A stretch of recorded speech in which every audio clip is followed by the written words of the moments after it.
Why is responsible tax advice important? Well, at the end of the day, what we want is a responsible tax regime. We want everybody who's interacting, taxpayers and government, to be responsible.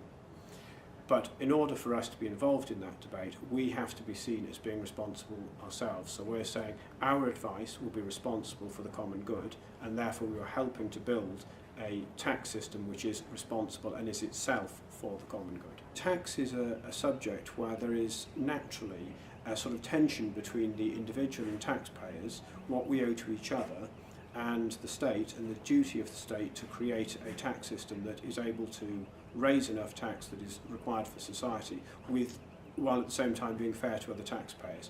And we realise that our role in helping all the stakeholders to understand their rights and duties is a really important one. Certainly in the past we have given advice that we wouldn't do now.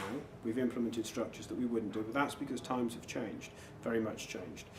So often when something's been done in the past and it's challenged by HMRC, it can go to court and it can take 10 years or more to come out. So it's quite likely there will be cases, etc., which will come out in the public, and the accusation will be, well, are we being hypocritical? I think we're not worried about that. We can say very clearly, times have changed. They are things that we did for particular reasons in the past.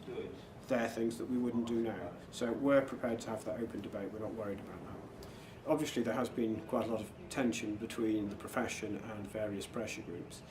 But I think we've got to admit that while some of them seem to be very extreme, sometimes they don't really understand the real technical issues, they have done a really good job in raising awareness and actually getting us to think about, do we need to change given that times have changed?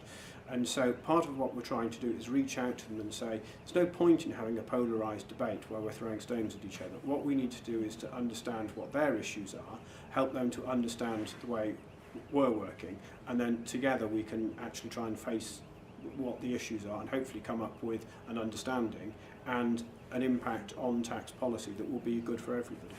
Above all, it means a better quality of discussions with clients. A lot of our clients they actually find the environment is quite difficult, so they have a pressure to minimise tax because it's a cost for business.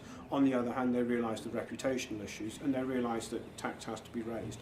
And they are looking around for somebody who can lead this conversation and not be seen as being in one camp or the other. That is the camp of saying tax is theft, try and avoid it, or tax is all moral, you should pay as much as possible. So this whole process is enabling us to lead that dialogue with our clients.